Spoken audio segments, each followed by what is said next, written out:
প্রিয় ছাত্রছাত্রী, আশা করি তোমরা সবাই ভালো আছো।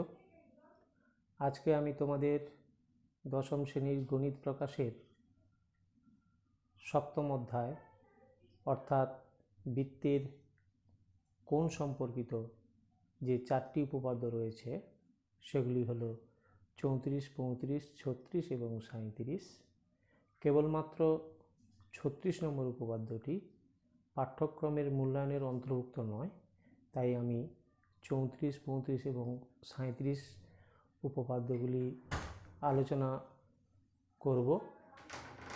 এছাড়া এই উপপাদ্যগুলি আলোচনা করার পূর্বে 3টি বিষয় নিয়ে আলোচনা করব। 1, বৃত্তের চাপ সম্বন্ধে। 2, বৃত্তের কেন্দ্রস্থ কোণ সম্পর্কে আলোচনা। 3, বৃত্তস্থ কোণ সম্পর্কে আলোচনা। এখন আমরা বৃত্তের চাপ সম্পর্কে আলোচনা করব।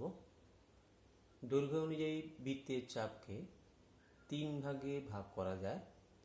1, অর্ধবৃত্ত চাপ। 2, উপচাপ।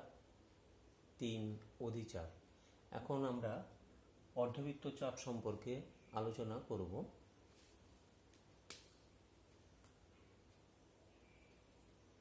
এটি একটি অকেন্দ্রীয় বৃত্ত যার এবি একটি ব্যাস।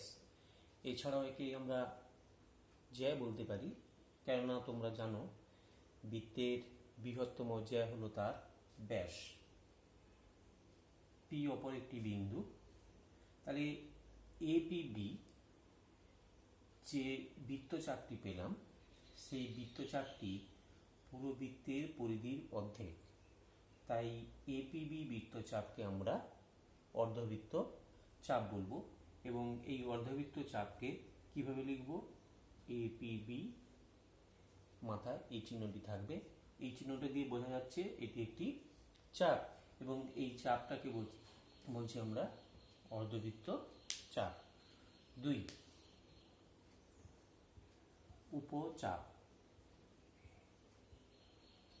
উপচাপ কি? এটি একটি বৃত্ত যার কেন্দ্র হচ্ছে ও। এবি তার ব্যাস। তাহলে এপিবি কি চাপ? আমরা আগেই পড়েছি অর্ধবৃত্ত চাপ। এখন এই অর্ধবৃত্ত চাপের থেকে কম দৈর্ঘ্যের একটু চাপ আমরা এঁকে নেব। ধরো এ বিন্দুটিকে এখানে নিলাম, বি বিন্দুটিকে এখানে নিলাম। এখন ও বি এবং ও এ যুক্ত করো। তাহলে এখন যে চাপটা পাচ্ছি, এপিবি যে চাপটা পাচ্ছি, উপরের ছবির দিকে তাকাও। এই যে অর্ধবৃত্ত চাপ রয়েছে, অর্ধবৃত্ত চাপের থেকে এর দৈর্ঘ্য একটু কম, তাই এই এপিবি চাপকে আমরা উপচাপ বলবো। নেক্সট আমরা আলোচনা করব অধিচাপ। 3 নম্বরে অধিচাপ। অধিচাপ। অধিচাপ কি? এটি একটি অকেন্দ্রীয় বৃত্ত যার এবি হচ্ছে ব্যাস বা জ্যা, যা খুশি বলতে পারো। এপিবি তাহলে অর্ধবৃত্ত চাপ। এই অর্ধবৃত্ত চাপের থেকে একটু বেশি দৈর্ঘ্যের একটু চাপ নেব। ধরো এ বিন্দুটাকে এখানে নিলাম, বি বিন্দুটাকে এখানে নিলাম। তাহলে ও এ ও বি যুক্ত করলাম। এখন এই অংশটিকে মুছে ফেলো। তাহলে এখন যে চাপটা পাচ্ছি এপিবি, ওপরের ছবির সঙ্গে মেলাও। উপরে যে এপিবি অর্ধবৃত্ত চাপ ছিল তার থেকে এই চাপের দৈর্ঘ্য অনেকটাই বেশি। তাই এই এপিবি চাপকে এই চিত্রের ক্ষেত্রে আমরা অধিচাপ বলছি। তাহলে আমরা এখানে আলোচনায় 3 ধরনের চাপ নিয়ে আলোচনা করলাম। এক হচ্ছে অর্ধবৃত্ত চাপ, 2 উপচাপ, 3 অধিচাপ।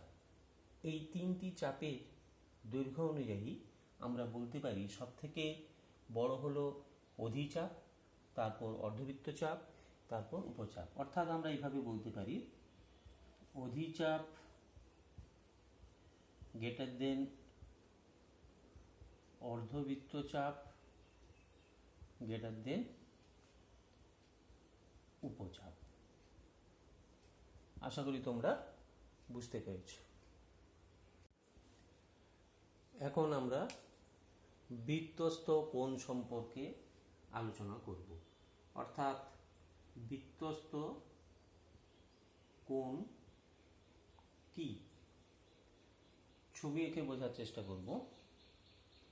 ধরো এটি একটি অকেন্দ্রীয় বৃত্ত এবং এবি দুটি বিন্দু বৃত্তের পরিধির উপর।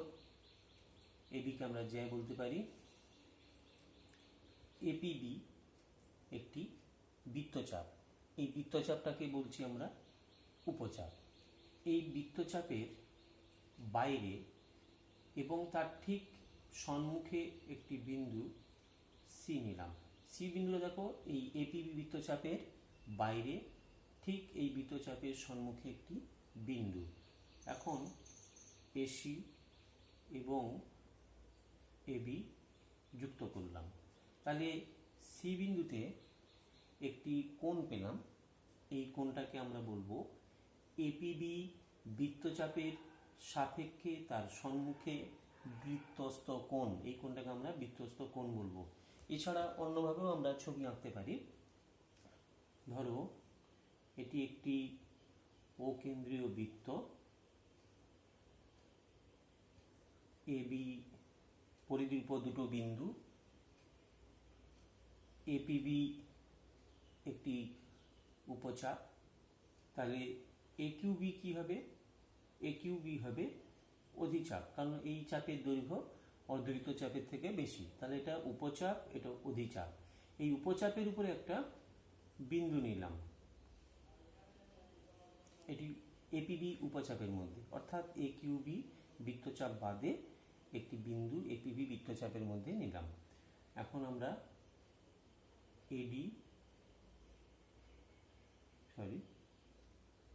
বিডি যুক্ত করলাম। তাহলে দেখো এইখানে একটি কোণ উৎপন্ন হয়েছে, কোণটির নাম হচ্ছে এডিবি। এই কোণটাকে আমরা একিউবি বৃত্তচাপের সাপেক্ষে, এই একিউবি অধিচাপের সাপেক্ষে এডিবি কোণটিকে বৃত্তস্থ কোণ বলতে পারি। এখন আমরা কেন্দ্রস্থ কোণ সম্পর্কে আলোচনা করব এবং ছবির সাহায্যে খুব সহজে আমরা বুঝতে পারবো কেন্দ্রস্থ কোণ কাকে বলে। এটি একটি বৃত্ত যার কেন্দ্র হচ্ছে ও, এ এবং বি বৃত্তের পরিধির উপর দুটো বিন্দু। তাহলে এপিবি একটি উপচাপ, ও এ ও বি যুক্ত করলাম। যুক্ত করলে দেখো এপিবি উপচাপের সাপেক্ষে কেন্দ্রে একটি কোণ উৎপন্ন হয়েছে। এই কোণটাকে আমরা বলবো কেন্দ্রস্থ কোণ।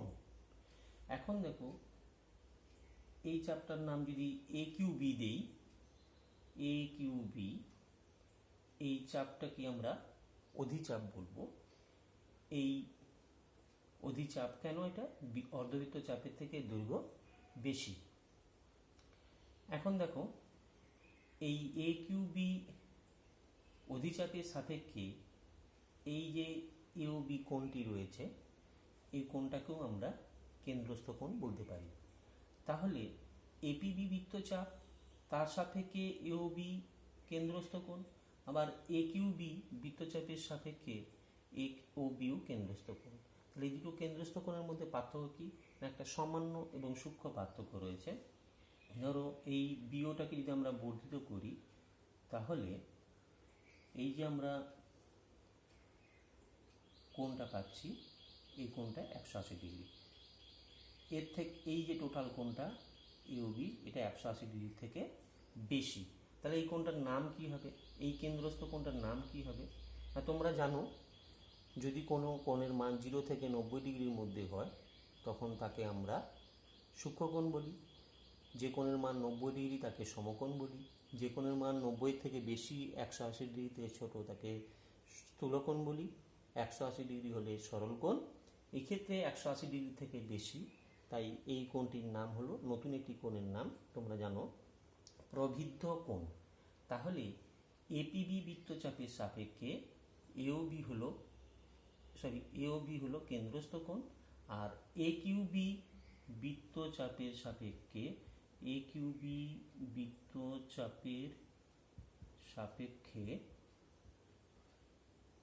এই যে এওবি একে বলবো প্রবৃদ্ধ কেন্দ্রস্থ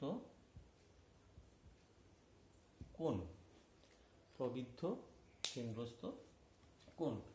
এখন আমরা একটু পরিষ্কারভাবে বুঝে নেব কেন্দ্রস্থ কোণ এবং বৃত্তস্থ কোণকে একসঙ্গে কম্বাইন করে আমরা একটু বোঝার চেষ্টা করব।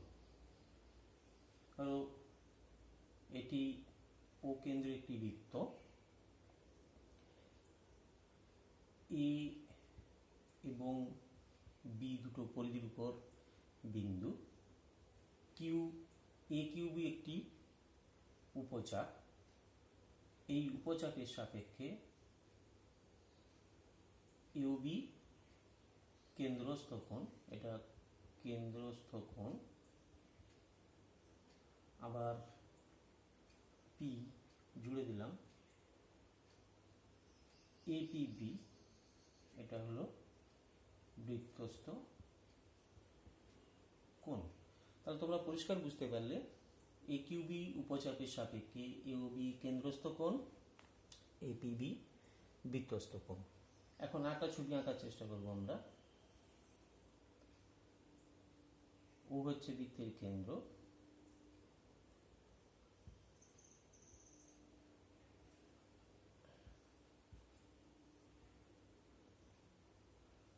এই এপিবি উপচাপের সাপেক্ষে এটা হলো কেন্দ্রস্থ কোণ, তোমরা জানো। আবার পি একটা বিন্দু নিলাম,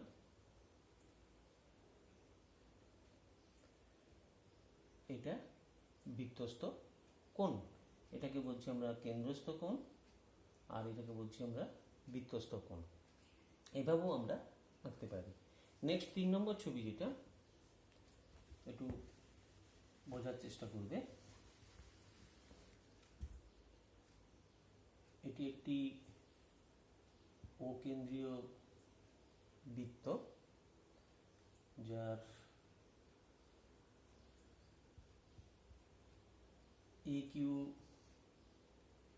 এএসবি, ধরো এএসবি, এই এএসবি অধিক উপচাপের সাপেক্ষে ইউবি হচ্ছে কেন্দ্রস্থ কোণ। এখানে পি একটি বিন্দু নিলাম সাপোজ, তাহলে এপি, আর এখানে একটা বিন্দু নিলাম কিউ, কিউ জুড়লাম। তাহলে এখানে একটা কোণ আমরা পেলাম।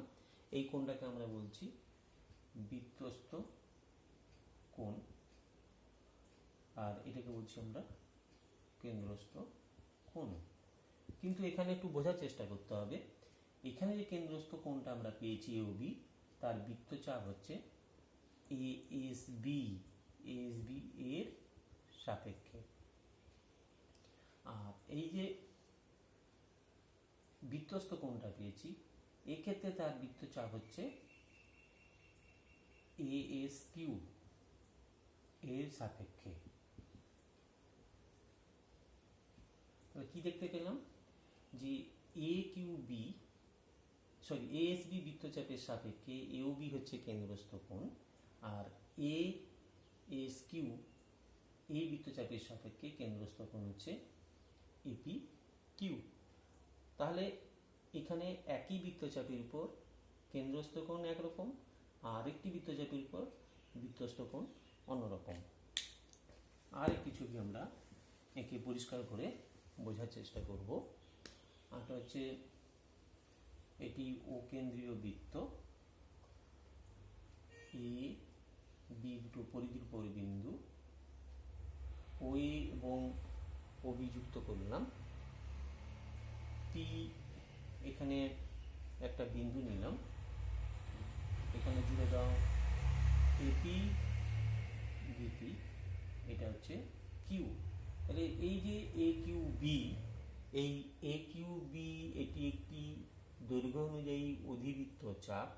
এই অধিবৃত্ত চাপের সাপেক্ষে এইটা হলো এপিবিটা হলো বৃত্তস্থ কোণ, এই কোণটা হলো বৃত্তস্থ কোণ। কার সাপেক্ষে? না এ কিউ বি চাপের সাপেক্ষে। আবার এই কোণটা হলো কি কোণ? না এটাকে বলছি আমরা কেন্দ্রস্থ কোণ। কি কেন্দ্রস্থ কোণ? এটা 180 ডিগ্রি থেকে বড়, তাহলে প্রবৃদ্ধ কেন্দ্রস্থ কোণ এওবি কোন চাপের সাপেক্ষে? এ কিউ বি এর সাপেক্ষে। তাহলে কি পেলাম? যে এ কিউ বি বৃত্ত অধিচাপের সাপেক্ষে এপিবি একটি বৃত্তস্থ কোণ, আর এওবি হলো প্রবৃদ্ধ কেন্দ্রস্থ কোণ। আশা করি তোমরা খুব সুন্দরভাবে বুঝতে পেরেছ। এখন আমরা 34 নম্বর উপপাদ্য সম্পর্কে আলোচনা করব। দেখো, বলা আছে কোনো বৃত্তের একটি বৃত্তচাপের দ্বারা গঠিত সম্মুখ কেন্দ্রস্থ কোণ ওই চাপের দ্বারা গঠিত বৃত্তস্থ কোণের দ্বিগুণ। অর্থাৎ সংক্ষেপে যদি বলি, যেখানে প্রমাণ করতে হবে কেন্দ্রস্থ কোণ বৃত্তস্থ কোণের দ্বিগুণ। আমি ছবিগুলো আঁকার চেষ্টা করি।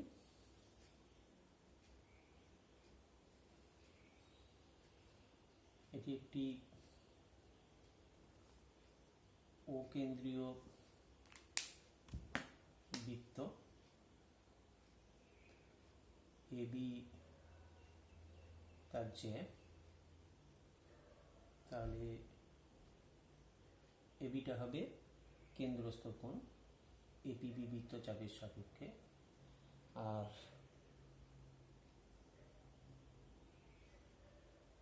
এসি বি এটি হয়ে যাবে এসিবি হয়ে যাবে কেন্দ্রস্থ কোণ, সরি বৃত্তস্থ কোণ। এরপর আরেকটা ছবি আঁকবো আমরা। এটা কিন্তু এপিবি উপচাপের সাপেক্ষে এওবি কেন্দ্রস্থ কোণ, এসিবি বৃত্তস্থ কোণ। আবার এওবি এটি একটি এপিবি একটি অর্ধবৃত্ত চাপ, এই অর্ধবৃত্ত চাপের সাপেক্ষে এওবি কেন্দ্রস্থ কোণ। আর এখানে সি বিন্দু নিলাম, এসি এবং এবি যুক্ত করলাম। তাহলে এসিবি কি কোণ হলো? বৃত্তস্থ কোণ হলো। 3 নম্বর,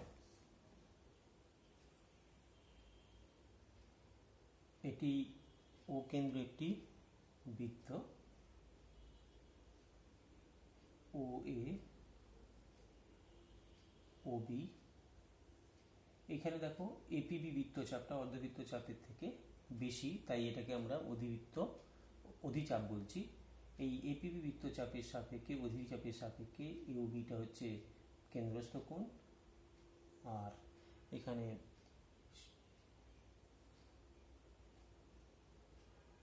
এসিবি বৃত্তস্থ কোণ। নেক্সট, এটি একটি ও কেন্দ্রীয় বৃত্ত,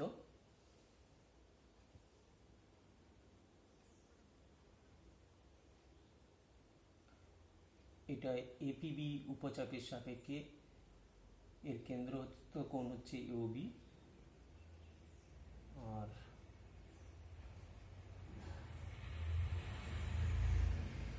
বৃত্তস্থ কোণ হচ্ছে এসিবি। তাহলে এই যে চারটে ছবি আঁকলাম আমি, প্রথম ছবিতে এপিবি উপচাপের সাপেক্ষে ইউবি কেন্দ্রস্থ কোণ, এসিবি বৃত্তস্থ কোণ। এখানে দ্বিতীয় চিত্রে এপিবি অর্ধবৃত্ত চাপের সাপেক্ষে ইউবি কেন্দ্রস্থ কোণ, এসিবি বৃত্তস্থ কোণ। এখানে এপিবি অধিচাপ, এই অধিচাপের সাপেক্ষে কোণ এওবি কেন্দ্রস্থ কোণ, এটা প্রবৃত্ত কেন্দ্রস্থ কোণ, আর এসিবি হচ্ছে বৃত্তস্থ কোণ। আবার এখানে এপিবি উপচাপের সাপেক্ষে এওবি কেন্দ্রস্থ কোণ, এসিবি বৃত্তস্থ কোণ। তাহলে এখানে কি বলা রয়েছে, এই উপপাদ্যে যেটা বলা রয়েছে যে এপিবি চারটি ছবির ক্ষেত্রে এপিবি বৃত্তচাপের দ্বারা গঠিত হয়েছে কেন্দ্রস্থ কোণ ইউবি, সবগুলোই একই বৃত্তচাপের দ্বারা কেন্দ্রস্থ কোণ ইউবি গঠিত হয়েছে, আর বৃত্তস্থ কোণ হয়েছে এসিবি। তাহলে এখানে কেন্দ্রস্থ কোণ এপিবি চাপের সাপেক্ষে পুরো চারটে চিত্রের ক্ষেত্রেই ইউবি কেন্দ্রস্থ কোণ আর এসিবি বৃত্তস্থ কোণ। এটা আমরা মোটামুটি পরিষ্কারভাবে বুঝতে পেরেছি। তাহলে আমাদের কি প্রমাণ করতে হবে? প্রমাণ করতে হবে যে কি বলেছে, যে কেন্দ্রস্থ কোণ পরিধিস্থ কোণের বৃত্তস্থ কোণের দ্বিগুণ। কেন্দ্রস্থ কোণের নাম কি? এও বি কেন্দ্রস্থ কোণ, আর বৃত্তস্থ কোণ কি? এসিবি। এই দুজনের মধ্যে কি সম্পর্ক বলেছে না, কেন্দ্রস্থ কোণ পরিধিস্থ কোণের দ্বিগুণ, অর্থাৎ পরিধিস্থ কোণের দ্বিগুণ মানে পরিধিস্থ কোণকে দ্বিগুণ বা বৃত্তস্থ কোণকে 2 দিয়ে গুণ করতে বলছে, 2। তাহলে কি প্রমাণ করতে হবে? কেন্দ্রস্থ কোণ এটা বৃত্তস্থ কোণ, কেন্দ্রস্থ কোণ বৃত্তস্থ কোণের দ্বিগুণ হবে, এটা আমাদের প্রমাণ করতে হবে। এখন আমরা অঙ্কনে যাব, কি আঁকবো? যে প্রথম চিত্র দেখো, সিও যুক্ত করে ডি পর্যন্ত বাড়িয়ে দিলাম। দ্বিতীয় ছবির ক্ষেত্রে দেখো, সিও যুক্ত করে ডি পর্যন্ত বাড়িয়ে দিলাম। তৃতীয় ছবির ক্ষেত্রে দেখো, সিও যুক্ত করে ডি পর্যন্ত বাড়িয়ে দিলাম। চতুর্থ ছবির ক্ষেত্রে দেখো, সিও যুক্ত করে ডি পর্যন্ত বাড়িয়ে দিলাম। তাহলে অঙ্কন কি হবে না, চারটি ছবির ক্ষেত্রে সি এবং ও যুক্ত করে আমরা ডি পর্যন্ত বর্ধিত করলাম। তাহলে এখন আমরা প্রমাণে যাব। একটু খেয়াল করো, প্রত্যেকটা ছবির ক্ষেত্রে দেখো দুটো করে, প্রত্যেকটা ছবির ক্ষেত্রে দেখো ও এ সি এটি ত্রিভুজ গঠিত হয়েছে। তাহলে ও এ সি এর ক্ষেত্রে কি হয়েছে, এই ত্রিভুজ যে তৈরি হয়েছে, এই ত্রিভুজের ক্ষেত্রে খেয়াল করো, ওএ এবং ওসি, ওএ এবং ওসি এই দুটো বাহু আমরা সমান বলতে পারি। তার কারণ ওএটা এবং ওসি এই একই বৃত্তের ব্যাসার্ধ, একই বৃত্তের ব্যাসার্ধ, তাই আমরা সমান বলতে পারি। তাহলে ওএসি ত্রিভুজের চরিত্র কেমন হলো না, ত্রিভুজ ওএসি একটি সমদ্বিবাহু ত্রিভুজ হলো, কেননা তার দুটো বাহু সমান হলো। আমরা জানি কোন সমদ্বিবাহু ত্রিভুজে যে দুটি বাহু সমান হয় তার সংলগ্ন কোণ দুটি সমান হয়। তাহলে ওসি বাহু সংলগ্ন কোণ এটি, ওএ বাহু সংলগ্ন কোণ এটি, এই দুটি কোণ সমান হবে। তাহলে কি কি কোণ দুটো সমান হলো? কোণ ও এ সি সমান কোণ ও সি এ, এই দুটো কোণ সমান হলো। এখন আমরা দেখব ও এ সি ত্রিভুজের ওসি বাহুকে বর্ধিত করার ফলে একটি কোণ উৎপন্ন হয়েছে, এই কোণটির নাম হচ্ছে এ ও ডি। এই কোণটাকে আমরা কি বলবো? বহিস্থ কোণ বলবো। কেন না কোনো ত্রিভুজের যে কোনো একটি বাহুকে বর্ধিত করলে যে কোণ উৎপন্ন হয় তাকে আমরা বহিস্থ কোণ বলি। আর ওই বহিস্থ কোণ কি হয় না অন্তস্থ বিপরীত কোণ দুটির যোগফলের সঙ্গে সমান হয়। তাহলে কি পেলাম, তাহলে কোণ এওডি সমান হবে কোণ ও সি এ যুক্ত কোণ ও এ সি। এটা তোমরা অষ্টম শ্রেণীর উপপাদ্যে প্রমাণ করেছো, তোমরা জানো। এখন ও সি এ প্লাস ওএসির বদলে কি লিখব, ওএসির বদলে লিখব ওএসি মানে হচ্ছে ওসি এ, রিপ্লেস করে দেবো ও সি এ। তাহলে কি পেলাম, ওসি এ যুক্ত OC A, two OC A. তাহলে কোণ এওডি সমান পেলাম টু ও সি এ। ঠিক একই রকমভাবে ও বি সি ত্রিভুজটাও আমরা প্রমাণ করার চেষ্টা করব।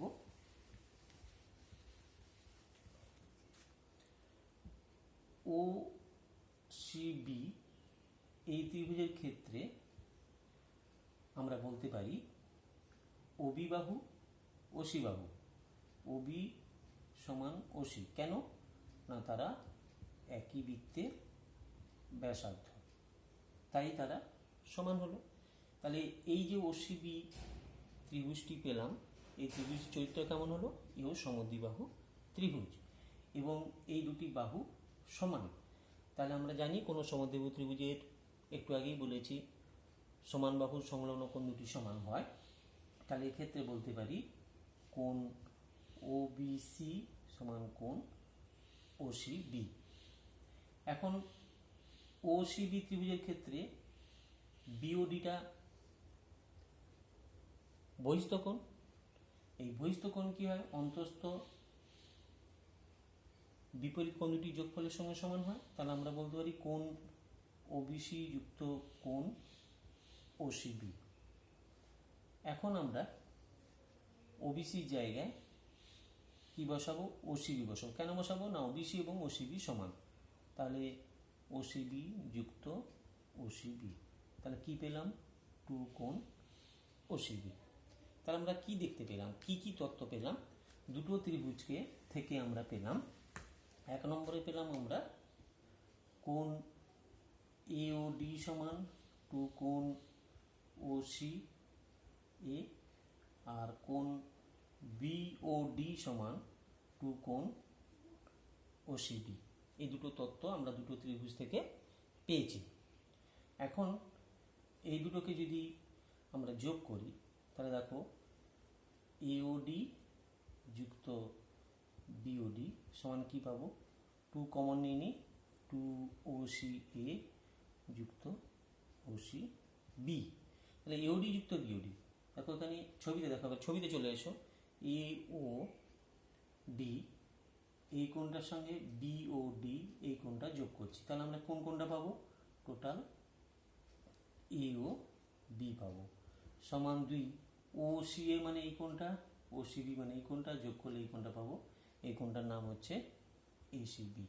তাহলে এই যে কেন্দ্রস্থ কোণ বৃত্তস্থ কোণের দ্বিগুণ হলো, এটা দ্বিতীয় 2 নম্বর এবং 1 নম্বর এবং 2 নম্বর ছবির ক্ষেত্রে এটা সহজেই প্রমাণ করতে পারলাম। দেখো এখানেও এওডি আর বিওডি যোগফল এসিও বিসিও যোগফলের সঙ্গে সমান হলো, দুগুণের সঙ্গে সমান হলো।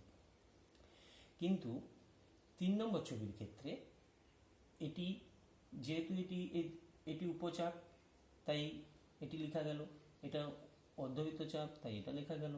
কিন্তু এটা যেহেতু অধিচাপ তাহলে এই কোণটা হচ্ছে কি কোণ, অধিচাপের সাপেক্ষে এই কোণটা হচ্ছে প্রবৃত্ত কেন্দ্রস্থ কোণ। তাহলে একটু 3 নম্বর ছবির ক্ষেত্রে একটু অন্যরকম লিখব, এই এওবিটাকে লিখব প্রবৃত্ত কোণ এওবি সমান 2 এসিবি। এটা কেন লিখলাম, এটা লেখার অর্থ হলো এটি অধিচাপ, এই অধিচাপের সাপেক্ষে এওবি কোণটা 180 ডিগ্রি থেকে বেশি, তাই এটাকে আমরা এইভাবে লেখার চেষ্টা করলাম। এবার পড়ে রইল 4 নম্বর ছবি।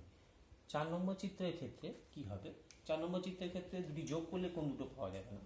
দেখো এখানে এ ও ডি এই কোণটি, বি ও ডি এই কোণটা, তাহলে এই দুটো কোণকে আমাকে বিয়োগ করতে হবে। তাহলে কিন্তু আমরা কোনটা পাবো। তাহলে আমরা কিভাবে লিখব, না কোণ বিও ডি সমান 2 কোণ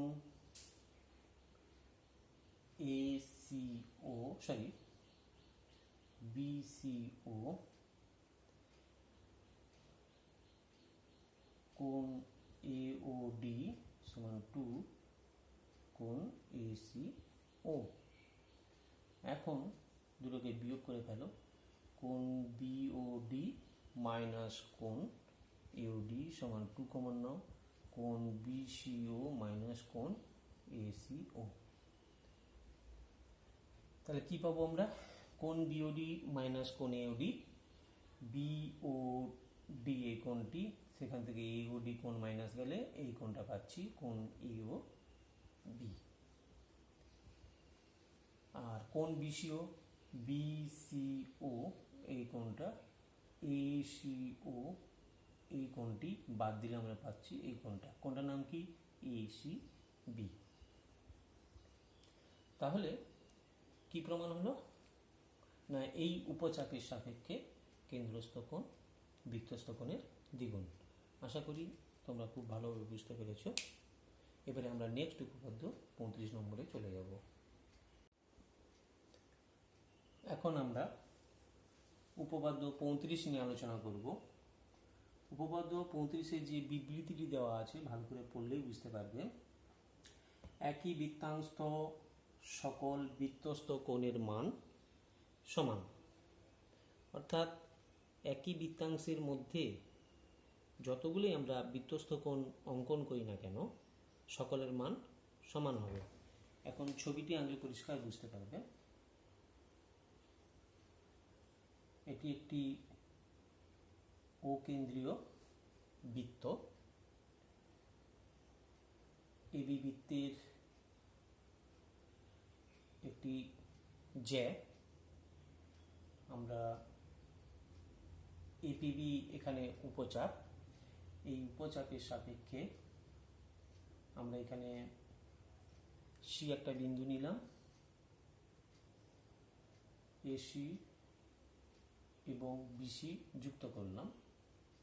তাহলে এখানে আমরা বৃত্তস্থ কোণ পেলাম এসিবি, আবার ডি একটি অপর বিন্দু নিলাম, এডি যুক্ত করলাম এবং বিডি যুক্ত করলাম। তাহলে আমরা কি দেখতে পাচ্ছি, না ও কেন্দ্র একটি বৃত্ত যার এপিবি উপচাপের সাপেক্ষে এসিবি একটি বৃত্তস্থ কোণ, এডিবি অপর একটি বৃত্তস্থ কোণ। তাহলে কি প্রমাণ করতে হবে, প্রমাণ করতে হবে যে এই যে দুটো বৃত্তস্থ কোণ তৈরি হয়েছে এসিবি এবং এডিবি, এরা একই বৃত্তাংশ এবিডিসির মধ্যে অবস্থিত। এই দুটো বৃত্তস্থ কোণকে আমরা সমান প্রমাণ করব, অর্থাৎ কোণ এসিবি সমান কোণ এডিবি, এই দুটি বৃত্তস্থ কোণের মান সমান আমাদের প্রমাণ করতে হবে। এখন আমি